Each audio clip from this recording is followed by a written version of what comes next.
lovers, it is G-Swizz here, and I'm here today with, of course, another book haul.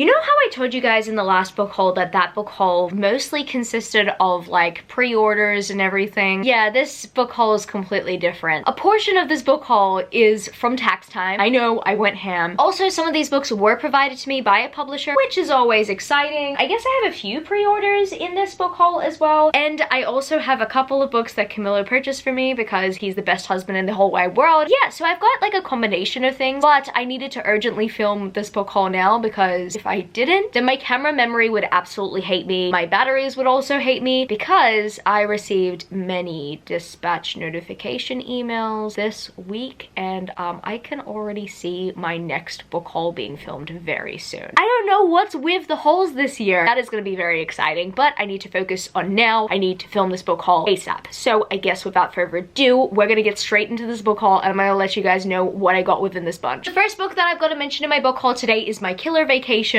by Tessa Bailey. This is a romance novel that I've wanted to grab for some time, but I waited until tax time to add it onto my order. Oh my goodness, my tax time order was just really exciting. It gave me so much serotonin. So did this book. This book I've already read. This is probably my new favorite Tessa Bailey novel. I also really do love Her or Lose Her, and I also love It Happened One Summer. However, those two books are general romance novels. My Killer Vacation, on the other hand, is a romantic suspense. And honestly, it made me realize that I really need to read more romantic suspense because this had me at the edge of my seat. And also, I feel like romance makes suspense even better, in my personal opinion. This book combines both elements perfectly, and honestly, I need Tessa Bailey to write more stories like this. Onto a romance novel Camilo purchased for me because, once again, best husband in the world, is The Worst Best Man by Mia Sosa. I have seen this book go around. I think I was more inclined to pick it up because Maria Sosa just published another book. I still wanted to read something by Maria Sosa, and in the past I've seen people rave about this book, so I decided that this was the book that I was going to select for Camilo to buy me this week, and I am so happy. Honestly, these days it's actually rare that I haul arcs. However, I have an arc to haul today, and this is the arc of The Do-Over by Lynn Painter. I was provided this arc by Simon & Schuster Australia, so thank you so much, Simon & Schuster. You're the best. I've heard great things about Lynn Painter's work. I really want to read Mr. Wrong Number. I cannot wait for that one. That is an adult romance. This is a young adult romance. Also, literally everyone and their mother is raving about Better Than the Movies at the moment, which is also by Lynn Painter. This, I believe, is the follow-up to that. I don't actually know if this is a companion or not. It just has a very similar cover scheme, but I hear from romance readers everywhere, whether they are YA readers or not, that Better Than the Movies is one of the best romantic fiction novels out there. I never usually pick up young adult romance. However, I am extremely intrigued in Better Than the Movies, and I'm also just as intrigued with The Do-Over because I believe that this has to do with a dumpster fire Valentine's Day. And I mean, I've had one or two of those in my life personally, so that's what's intriguing me to this. I cannot wait to read this book and let you guys know how I go with it. And also, I do have to say, I don't tend to collect arcs, and that's mostly because this is a preference. I prefer finished copies, especially because finished copies look better and more presentable. However, I literally don't care with this. This book looks pretty regardless, and it's as if I don't have an arc. Continuing on with romance, I have the complete Twisted series by Anna Huang to haul, and I am so excited about these. Camilo purchased me the first two books in the Twisted series. I ended up reading Twisted Love and absolutely loved it so much that I pretty much begged him to get me Twisted Games the next week. Then I could not resist an online deal where I found each of the second two books for $12. I ended up pre-ordering Twisted Lies. I'm so happy I did because now I have the entire series. I cannot wait to binge these because, oh my goodness, just like My Killer Vacation, I was on the edge of my seat. These also have suspense elements to them. I think I'm finding my niche here, and if the rest of the series is just as suspenseful, that's when I know that this series is going to be top tier. And the next books I'm going to bring up were indeed a tax time purchase. Yes, I ended up purchasing the Addicted series by Krista and Becca Ritchie. I have heard many things about the series. It has been trending on Book Talk, as you know, a lot of romance series have. I don't think I've heard so much buzz out of the blue, out of nowhere, about a series that I have with this one. So I was tempted to buy it for a while and I decided, okay, tax time was when I was gonna buy this series. So I have Addicted to You, Ricochet, Addicted for Now, Thrive, and then finally Addicted After All. And another thing that inspired me to purchase these was indeed the fact that Simon & Schuster Australia sent me the Calloway Sisters series, which have just been picked up by them. And best of all, this series has been repackaged in these beautiful covers that I believe Krista and Becca Ritchie actually designed, or they chose the designs for themselves. I'm so happy about that because they look so pretty. So I've got Kiss the Sky here, Hot House Flower, Fuel the Fire, Long Way Down, and finally Some Kind of Perfect. This one is really chunky, my goodness. I am so honored to have received this influencer package. Thank you so much, Simon & Schuster, once again. I honestly cannot wait to dive into the Addicted series and the Calloway Sisters series. Both of them are connected. The Calloway Sisters are a spin-off to the Addicted series. I just decided that I wanted to read the Addicted series beforehand. Apparently you don't have to read them beforehand. However, if you want to get everything, if you want to have the full experience, it's probably best to read the Addicted series beforehand. That is exactly what I'm going to do. I honestly cannot wait for my reading experience, and I cannot wait to let you guys know how I go with it and see for myself whether the Addicted series and the Calloway Sisters are indeed worth the hype. So I think I finished the romance contemporary portion of this haul. Now I will be moving on to manga. Oh, ow. That was not meant to happen. That was just a slip of the finger, unfortunately. First continuation of a manga series I got a haul are volumes 10 and 11 of Chainsaw Man. I have devoured these, and I'm still ongoing with the series on Shonen Jump Plus. As I'm filming this video, I'm up to chapter 100, and yeah, you know, there are some depressing moments, especially in Arc 2 already. Arc 2 is just not necessarily starting off on the happiest note. However, I'm so looking forward to see where Arc 2 is gonna take us. This completes Arc 1, the public safety arc. And I'm not gonna lie, I'm actually kind of happy and relieved that I did not read volume 10 straight away and that it wasn't in stock, because I needed time to mentally prepare for this volume. If you know, you know.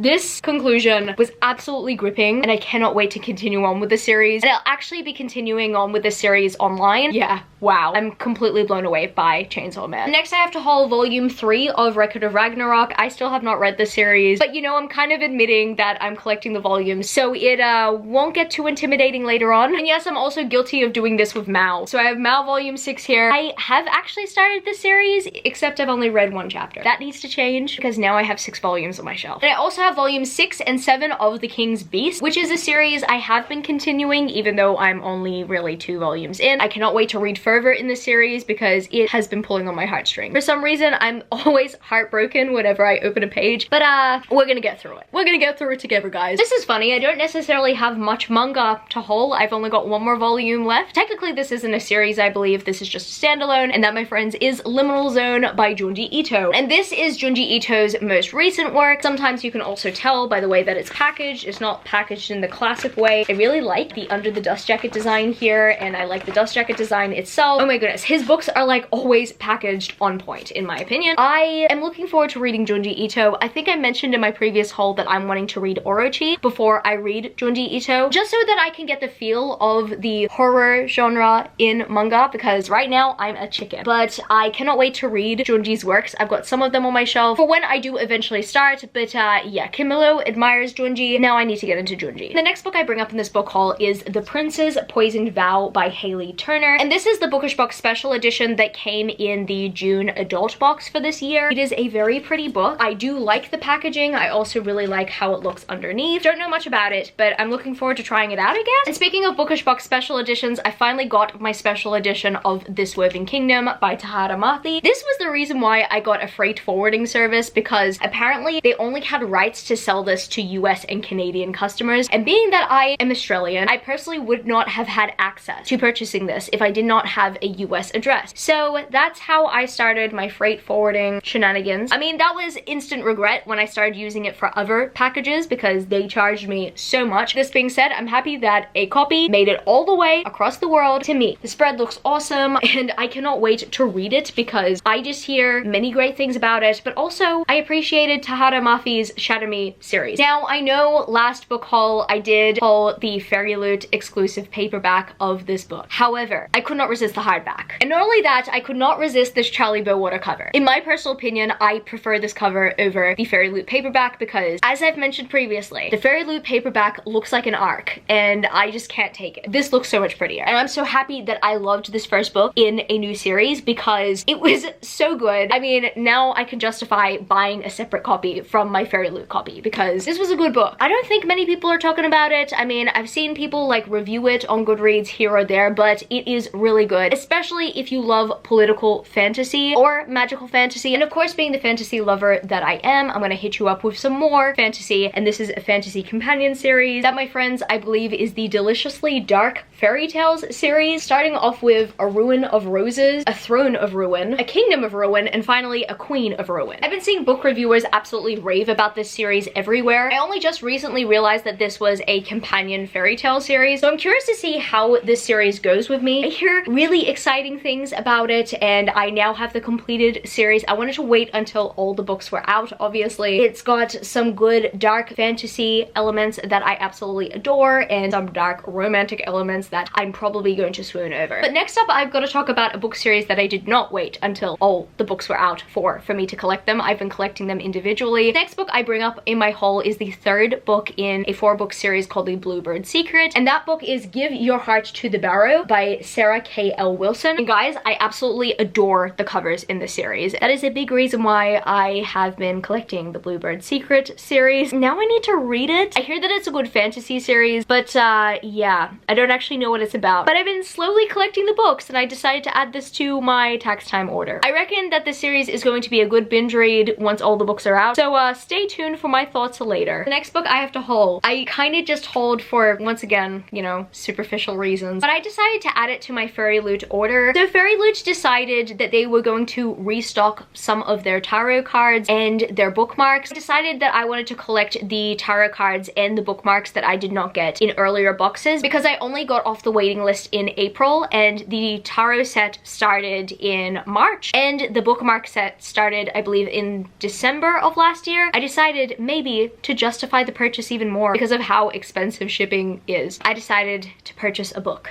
that I already owned alongside those items. However, the one that I own does not have the beautiful stenciled edges that this one has. That, my friends, is the collector's edition of Shadow and Bone by Leigh Bardugo. I didn't need this, but I did want this. This has been in stock on their website for, I don't know how long, probably a year or over. I'm like regularly checking the Fairy Trove to see if they'll drop anything random in there, but I've been seeing this listed on their website for around a year now, and I always said to myself, if I ever wanted to combine it with an order, I would, but I just never really had the guts to do it. And then I finally did it when Fairy Loot decided to stock their tarots and their bookmarks on there. I am happy that I finally have a copy that looks like this. I kind of wish that Fairy Loot continued on with the series and released more special editions. I know that the publisher has not, so maybe Fairy Loot, you can come through. And the next book I have to haul today could have made it into my last book haul. However, Camilo picked it up from the post office the day I was filming my previous book haul, and I had no idea that it was waiting at the post office for me. So he came through, once again, world's best husband. Camilo ended up picking up my replacement copy of Court by Tracy Wolfe. This was sent to me by the Book Depository after I pre-ordered it like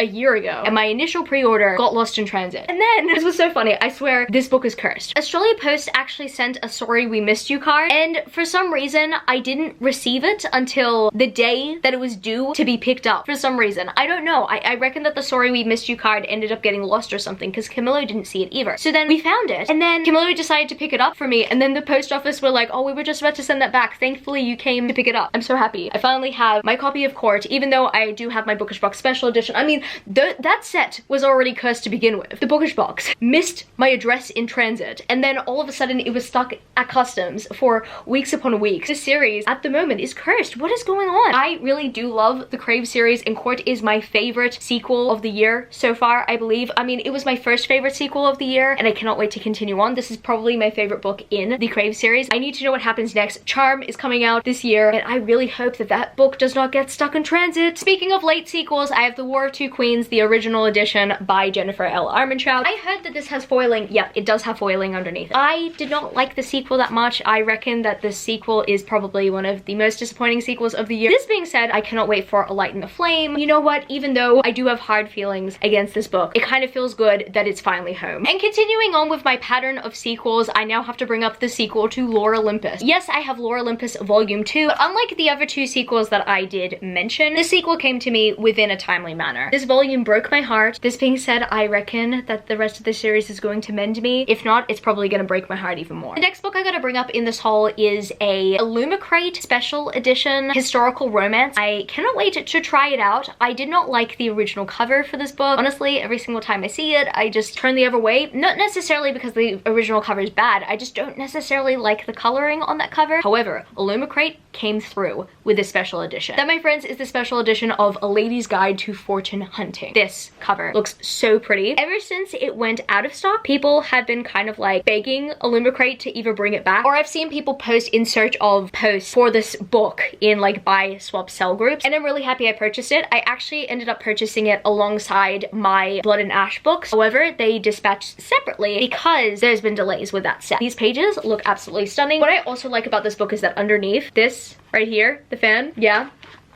that's really cool. And speaking of special editions, I know I don't need a second set of a book series I have not even read, but hear me out, okay? I'm kind of hauling another set of the Four Horsemen series. Laura Palasa. I know she wrote my favorite series of the year, but why am I justifying this? I don't know. I wanted to subscribe to the Arcane Society, who ended up doing these beautiful special editions of the series. In order to do that, I needed to purchase their first set, and their first set ended up being the Four Horsemen series. And you know what? I'm not mad about this. In my personal opinion, I think I prefer the foiling on the Bookish Box special editions more. However, in terms of pages, I prefer these ones. I am in love with these pages. They look absolutely stunning. And you know what? I have not yet read the series. I've already mentioned that a couple of times here. I mean, look, at the end of the day, it's my money and my mistakes that I have to live with. So hopefully this is not a mistake. Well, geez whiz, the only mistake you truly made was binge reading the entire series within 48 hours and letting them stay in your mind rent-free. Yeah, I have a complete obsession with the Four Horsemen series. It makes me even more happy that I have two sets because it's one of my favorite series of all time now. I cannot wait to receive more books from the Arcane Society. I have skipped the Suzanne Wright ones because I didn't end up seeing too many sneak peeks to convince me to purchase them. Also, I haven't read any of Suzanne Wright's books. I know once I'll start, I will regret not renewing. However, it's given me enough time to financially recover for some other sets. The second last book series I have to haul today is Don't Worry, a series that I have read and it is one of my favorite series of all time, but I decided to purchase them in the repackaged editions because I feel like I owe it to this series. Here I am with a set of the Fair Isle Trilogy by Tessandra Odette in individual books. Yes, guys, the last one I hauled was a bind-up, and I still have that bind-up. The bind-up is still absolutely very pretty, but I saw that Tessandra Odette was going to publish these in hardbacks, and they match the rest of the books that she has in at least the Entangled with Fae series, and so I jumped on it because I'm trash. So first of all, I have To Carve a Fae Heart, and what I like about these editions is that there's a little bit of artwork in here as well. By the way, if I have not mentioned this previously, I believe that the author is also the illustrator of these covers and the Under the Dust Jacket art as well. Then I have the second book, To Wear a Fae Crown, which is probably my favorite because I love the color palette. I also really love Underneath the Dust Jacket. Yeah, this is probably one of my favorite colors ever. And then finally, the conclusion to the trilogy, To Spark a Fae War. I am obsessed with this. I mean, look how cute that is. This is absolutely adorable. I am so impressed by this packaging, and honestly, like, yeah, it'd be cool if like a book box picked them up for special editions, but if they never do, I'm so satisfied with how amazing these books look on my shelf. But also, this is one of my favorite series ever, so if anything, I think that they deserve this top tier treatment that Tessandra Odette has provided us with. The last book series that I've got to haul today is a book series that, yes, I purchased with my tax return. However, book 4, I believe, has not made it here yet. It's currently dispatched and on the way. It's actually shipping internationally as we speak, so I will not be showing you guys book 4. However, I'm technically hauling book 4. This is a 6-book series, a Savage Lands series by Stacey Marie Brown in hardback. The key word, hardback. The reason why I decided to get them in hardback is because the paperback spines do not match. The first paperback book has this text, right? However, the rest of the paperback spines have like a white font. And it doesn't make any sense. I mean, if you're submitting a spread to a printer, wouldn't you have the decency to make the match? I get it when it's like a traditionally published work, but I don't understand in this situation if these books are print on demand and if they are independently published. Anyway, that's just a side rant. So Badlands, which I believe is the 4th book, is not here yet. However, it has been dispatched, and I was going to wait until it arrived before I filmed this haul. However, if more books arrive before then this haul would have taken forever. So I've decided, you know what, I'm just filming it now. This is a book series I've wanted to read for over a year now. I cannot wait to dive into the series, and knowing that it's finished now, I know that it's going to be less intimidating. This being said, I heard that every book becomes more and more intimidating as you read them, because apparently this book series takes an emotional toll on the reader. Fun times! So I guess that's going to be it for this video today, book lovers. If you happen to stay till the end of the video, leave me the book stack emoji, because that's what we do for book hauls around here. And if you happen to enjoy the video, don't forget to give it a thumbs up and subscribe to my channel if you haven't yet already. Join the amazing community of book lovers, and also I have social medias. I'm at GSwizzleBooks on Twitter and Instagram, and I'm also Goodreads. That's www.goodreads.com/GSwizzle, and finally I'm at TikTok. I'm at GSwizzle on TikTok if you want to follow me there for some bookish content. I love you, book lovers, and I will see you later. Peace. Started out with half and I flipped it into double. Started out with half and I flipped it into double.